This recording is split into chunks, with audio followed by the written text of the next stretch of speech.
الحمد لله رب العالمين والعاقبة للمتقين والصلاة والسلام على سيد الأنبياء والمرسلين محمد وعلى آله وصحبه أجمعين. أما بعد، قال الله تبارك وتعالى في القرآن الكريم: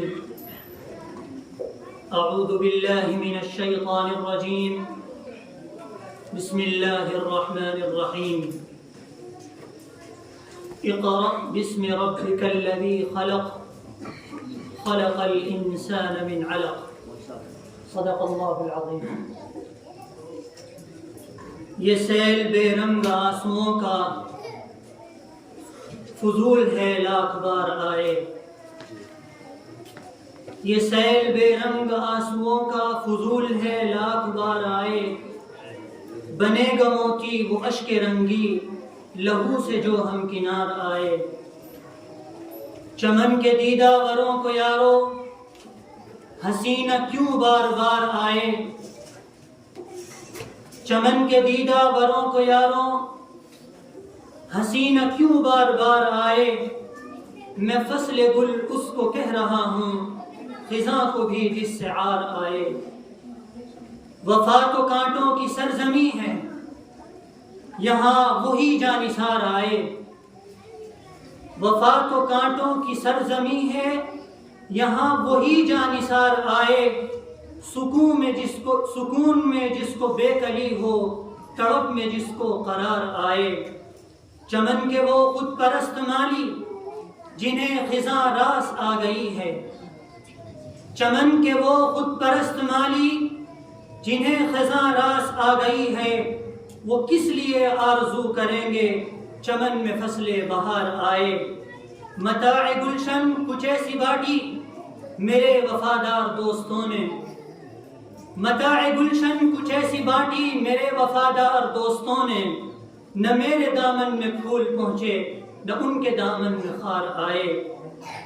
درے گلستاں پہ فصل گل کے حسین کتبے لگانے والوں ہمیں تو درکار ہے وہ موسم گلوں کو جو سازگار آئے.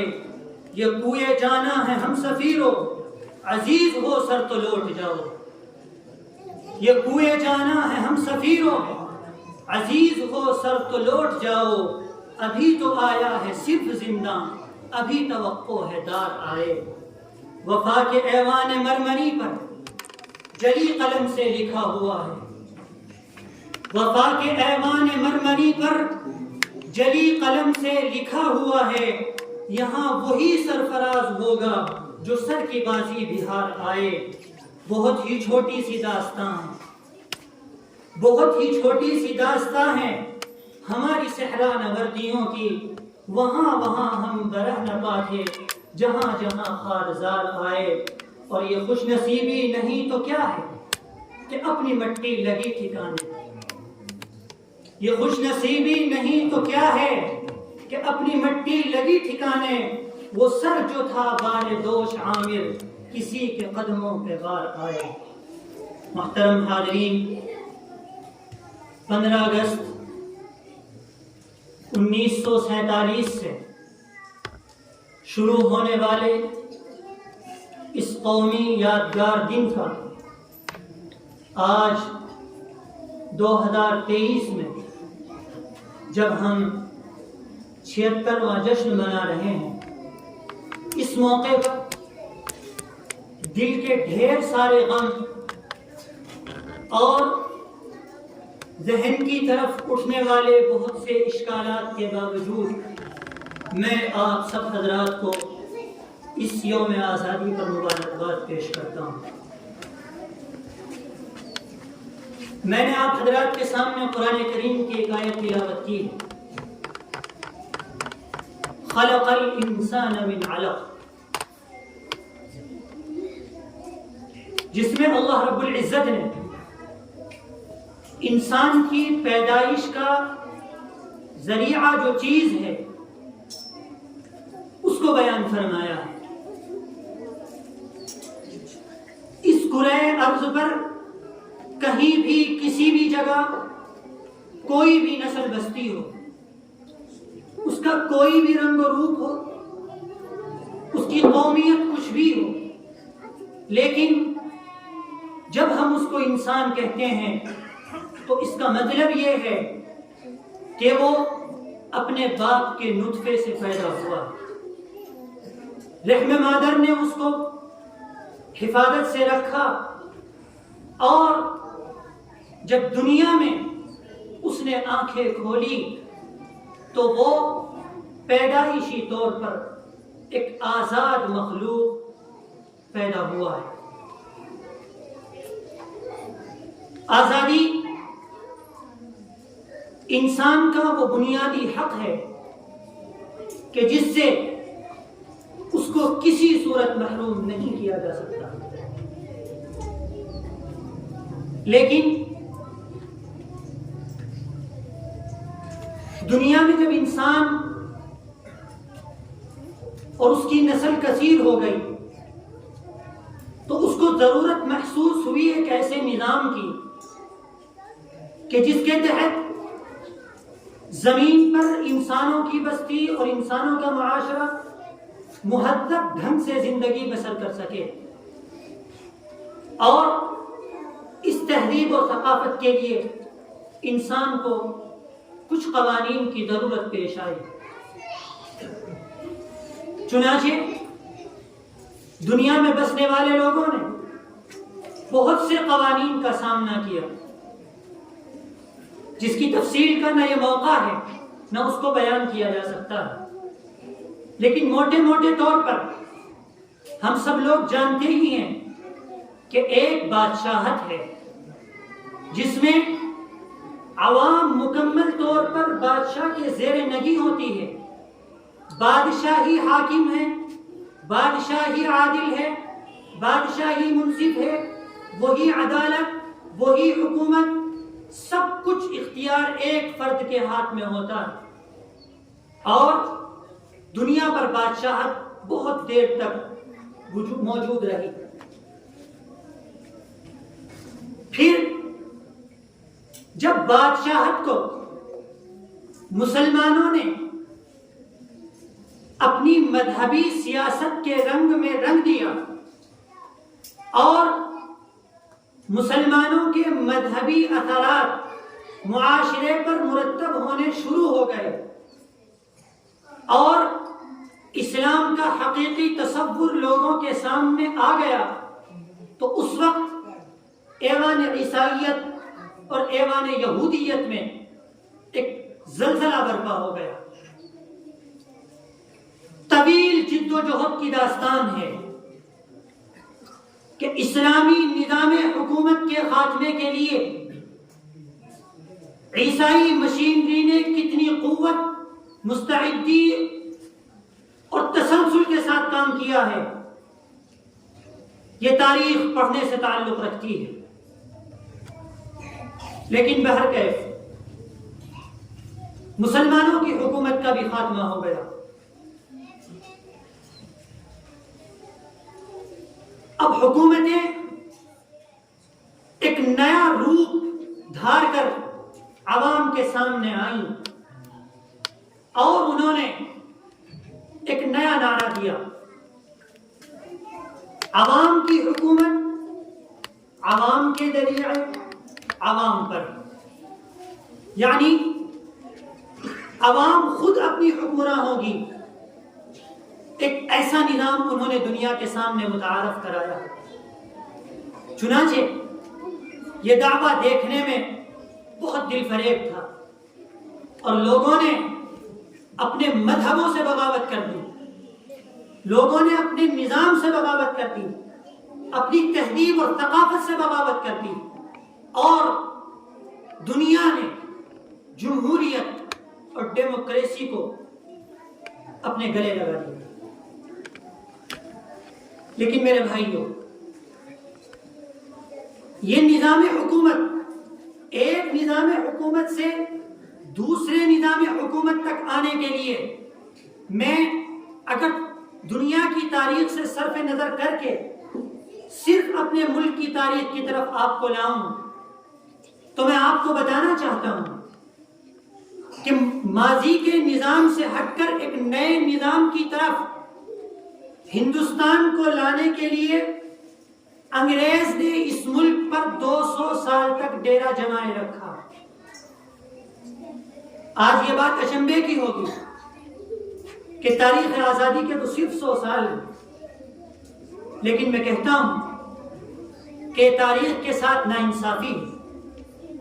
ہندوستان کی تاریخ آزادی تقریباً 200 سال پر محیط ہے. بہرکیف صرف ایک نظام کو بدل کر دوسرا نظام پیش کرنے کے لیے عیسائی مشینری ہندوستان میں 200 سال تک ڈیرے ڈالے رکھے رہی، اور جب اس کو یقین آ گیا کہ اب عوام کے دلوں میں بادشاہت کے تئیں نفرت پیدا ہو گئی ہے، تب اس نے اس ملک سے جانے کا فیصلہ کر لیا. لیکن بہرکیف ہمیں اس طویل جد و جہد کے نتیجے میں، جس کو ہم انگریز سے آزادی کی جد و جہد کہتے ہیں، اس کے نتیجے میں ہمیں جو آزادی حاصل ہوئی، ہم ہر سال 15 اگست کے موقع پر جمع ہو کر اپنی اس آزادی کو اور اپنی اس تاریخ کو یاد کرتے ہیں. میرے بھائیوں، میں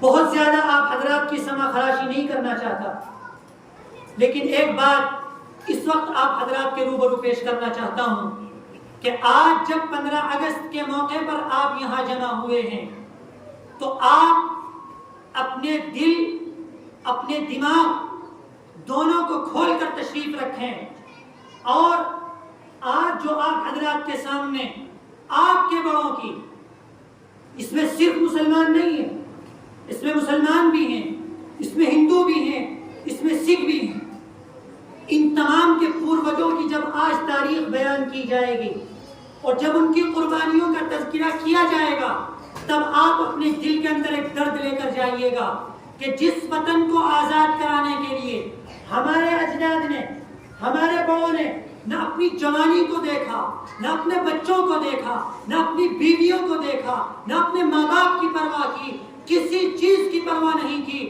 کبھی انہوں نے جیلوں کو آباد کیا، کبھی انہوں نے پھانسی کے پھندوں کو چوما، کبھی انہوں نے ہندوستان کی سرزمین سے باہر جا کر مالٹا کے جزیرے کو آباد کیا. آخر وہ آزادی ہے کیا چیز؟ اور جب وہ آزادی حاصل ہو گئی تو حاصل ہونے کے بعد ہم نے اس کی کیا قدر کی اور ہم اس کو کس طور پر استعمال کر رہے ہیں؟ اپنے دل کے اندر یہ پیغام لے کر جائیے گا، اپنے ذہن کے اندر اس پیغام کو بٹھا کر جائیے گا، اور اپنی نسل آئندہ کے لیے اس پیغام کو زندہ کر کے جائیے گا کہ میرے بچوں، ہمارے اجداد نے جس آزادی کے لیے قربانیاں دی ہیں، تم اس آزادی کو ختم مت ہونے دینا. اور خود تمہاری ذمہ داری ہے کہ اگر حالات آن پڑیں تو اپنی اس آزادی کو ختم مت ہونے دینا. یہ آزادی بڑی نعمت ہے. میں نے قرآن کریم سے آپ کو حوالہ دیا کہ انسان مادر ذات پیدا ہوا ہے، دنیا کی کسی طاقت کو حق نہیں ہے کہ وہ اس کو غلام بنائے، خاص میں مسلمان ہو، خاص میں ہندو ہو، خاص میں سکھ ہو، خاص عیسائی ہو. دنیا کی کوئی قوم یہ حق نہیں رکھتی کہ انسان ماں کے پیٹ سے آزاد پیدا ہونے والے انسان کو غلام بنایا جا سکے. حاضرین محترم، 15 اگست 1947 کا یہ وہ اہم ترین پیغام ہے جس کو حالات ہم سے تقاضا کر رہے ہیں. حالات منہ کھول کر ہماری طرف دیکھ رہے ہیں اور ہم سے یہ تقاضا کر رہے ہیں کہ اپنی آزادی کو سمجھیے، اپنے اکابر کی تاریخ کو یاد رکھیے، اور یاد رکھنے کے بعد اس کو اپنی نسل آئندہ تک پہنچائیے. یہ آپ کا فرض ہے. اس فرض کے ساتھ جتنی زیادہ مدد مسلمان نے کی ہے، اتنی کسی قوم نے نہیں کی. مجھے کہنے دیجئے، اور مجھے اپنی قوم سے یہ بڑا شکوہ ہے کہ اس نے آزادی کے ساتھ جتنا بھٹا مذاق کیا ہے، اتنا کسی قوم نے مذاق نہیں کیا. سب اقوام نے اس آزادی کو اپنے طور پر استعمال کیا ہے، لیکن مسلمان نے اس کو نہ تعلیمی اعتبار سے استعمال کیا، نہ مذہبی اعتبار سے استعمال کیا، نہ سیاسی اعتبار سے استعمال کیا. مسلمان وہ قوم ہے جو تاریخ آزادی کی لڑائی میں مسلسل پستی رہی، اور تاریخ جب ہندوستان آزاد ہو گیا تو ہاتھ پر ہاتھ دھر کر بیٹھ گئی. اپنے دلوں کے اندر اپنی تاریخ کو زندہ کیجیے اور اپنی نسل آئندہ تک اس کو پہنچانے کی فکر کیجیے. حاضرین، پروگرام انشاءاللہ العزیز دیر تک چلے گا.